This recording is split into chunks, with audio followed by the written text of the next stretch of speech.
Henry Cavill's Warhammer 40K series is actually happening. December 2024, Amazon and Games Workshop finalized the deal. TV series officially in development, Cavill starring and executive producing. Mini writers' room assembled, creative starting point agreed upon. It's real. But here's what nobody's talking about. The starting point is secret. They won't tell anyone what story they're adapting. And Dan Abnett, the author behind Eisenhorn, Gaunt's Ghosts, and half the Horus Heresy, just announced his next book is on indefinite hold because of an NDA with Games Workshop.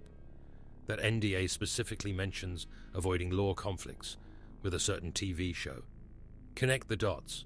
Cavill isn't playing a space marine. He's playing Gregor Eisenhorn.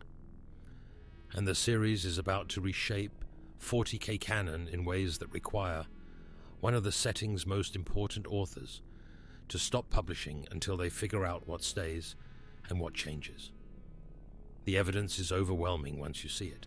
Abnett posted on Facebook in June 2025 that Pandemonium, the third Bequin book and finale of his Inquisition trilogy, is delayed for reasons an NDA prevents him from discussing. A fan met Abnett at a book signing in March and asked directly. Abnett said the delay is because of the potential lore impact, and Games Workshop wants the TV show's lore totally settled first. They don't want Pandemonium contradicting what they establish in the series. That's not protecting some random 40K show. That's protecting an Eisenhorn adaptation, because the Bequin series is a direct continuation of Eisenhorn's story. If the show was about space marines fighting Tyranids or the Horus Heresy, Abnett's Inquisitor books wouldn't matter. But if Cavill is playing Eisenhorn, suddenly every word Abnett writes about that character's future becomes a potential continuity problem. Look at what makes sense for adaptation. The Horus Heresy is 64 novels spanning the galaxy with hundreds of characters and massive space battles. Budget would be astronomical. You'd need to explain the Emperor, the Primarchs, the Unification Wars, why there's a galactic civil war, what chaos is, how the Imperium works. It's too big for a first series. Space Marine 2 was successful, but adapting Captain Titus requires explaining why he's special, what Primaris Marines are, the entire Ultramarines backstory, and it still ends up being another super soldier action show.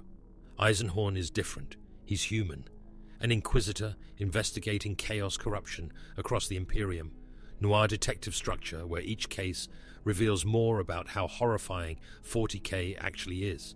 You can introduce the setting gradually through his eyes instead of dumping decades of lore in Episode 1. And Cavill played Geralt of Rivia, a monster hunter investigating supernatural threats while navigating political conspiracies. Eisenhorn is exactly that, just in power armor occasionally and with a plasma pistol. Cavill posted an Instagram update in December 2024 from the little shop in Jersey, where he bought his first Warhammer models 30 years ago. He said he and his team have been sifting through characters and old tomes, found a fantastic place to start their universe, and both Amazon and Games Workshop approved it. That language matters. Characters plural and old tomes. Eisenhorn has an ensemble cast. His interrogator, Elizabeth Bequin. His warrior, Harlan Nail. His savant, Uber Amos. Multiple characters with distinct roles, and Old Tomes describes the Eisenhorn trilogy perfectly. 3 novels published between 2001 and 2002, considered some of the best 40K fiction ever written.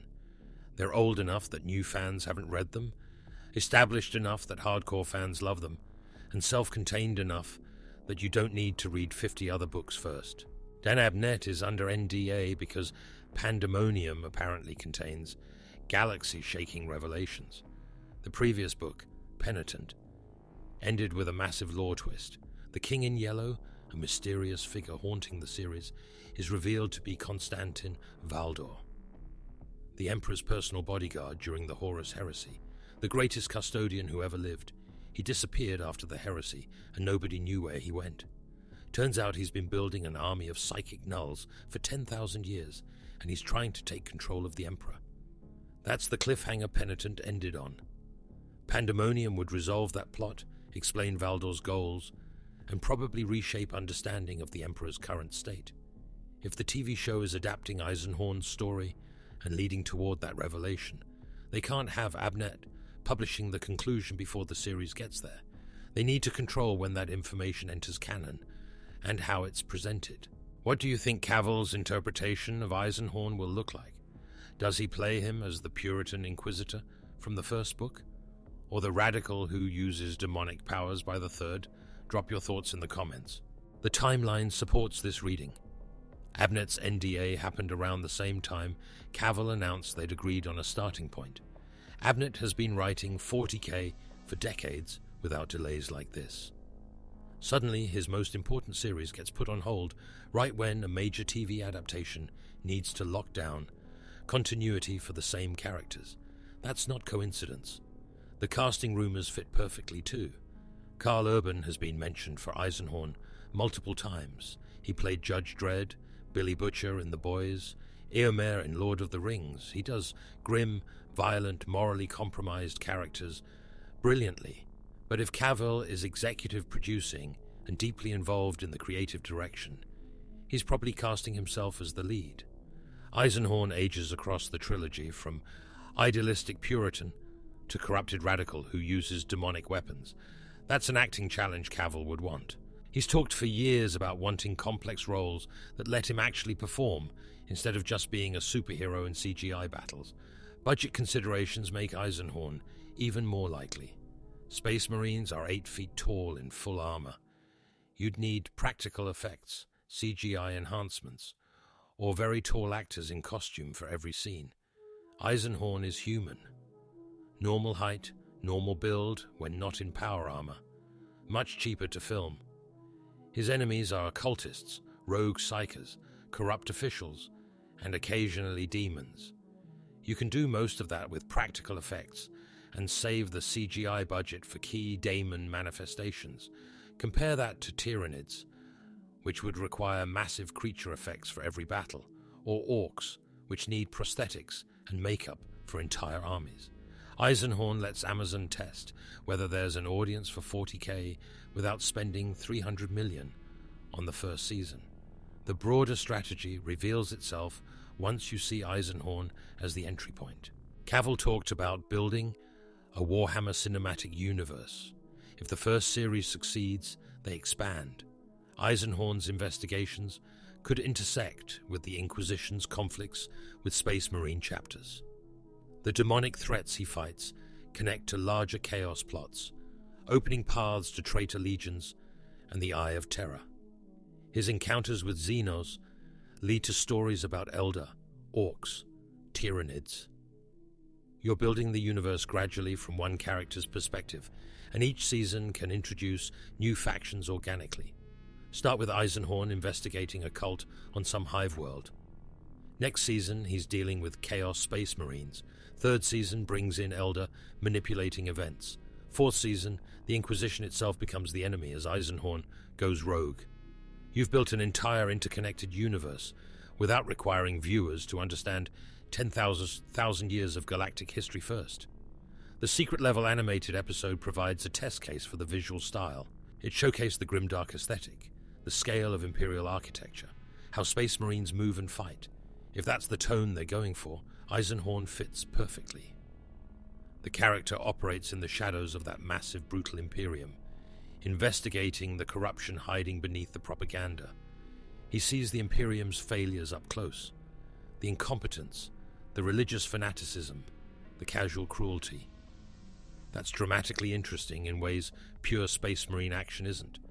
Eisenhorn questions whether the Imperium is worth saving, even as he fights to protect it. That moral complexity is what makes the character compelling, and it's exactly the kind of material Cavill would want to explore. The production timeline makes sense for Eisenhorn too.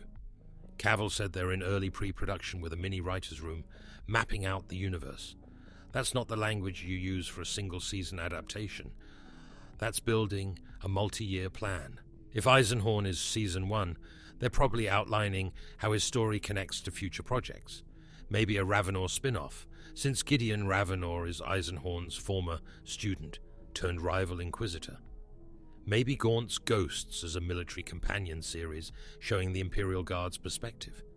Maybe eventually the Horus Heresy as a prequel series once the audience understands the setting. But you start with Eisenhorn because he's the accessible entry point, the character who can carry a noir detective thriller that happens to take place in the 41st millennium. Cavill's passion for the setting guarantees he's not letting this become a generic sci-fi show with 40K branding. He walked away from The Witcher because the writers didn't respect the source material. He's been collecting and painting Warhammer since he was a child.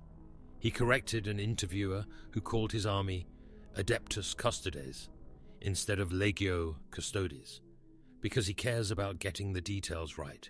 If he's executive producing, he's in the room when they make creative decisions. He's pushing back when someone suggests changing lore to make it more mainstream friendly. That's why the fandom trusts him. He's one of them, and he has enough industry power to protect the adaptation from the usual Hollywood butchering. The NDA situation proves how seriously Games Workshop is taking this. They're willing to delay one of their most popular authors to avoid continuity conflicts with the show. That suggests they see the Amazon partnership as the future of 40K storytelling. If this succeeds, it introduces millions of people to the setting who never played the tabletop game. That's a vastly larger audience than Black Library novels or video games reach. But it only works if they get it right. If they respect the lore, if they capture what makes 40K unique, instead of filing off the edges to make it more palatable. Cavill understands that. Abnett understands that. And apparently, the Amazon is willing to give them the creative freedom to do it properly, which is honestly shocking given how studios usually handle adaptations. The wait will be long. Expected release is 2027 or 2028 at the earliest. CGI, location shooting. The grimdark environment, it all takes time. But when it arrives, if the signs are correct, we're getting Gregor Eisenhorn investigating chaos corruption across the Imperium, played by an actor who's been a fan for 30 years and has the power to protect the source material. Dan Abnett's books are on hold because the show is adapting his most important character, and they're taking it seriously enough to make sure the canon stays consistent. That's either the best news Warhammer fans have gotten in decades, or it's going to be a spectacular disaster. Either way, we'll finally see the 40K universe in live action, and Cavill is the only person in Hollywood who could have made this happen.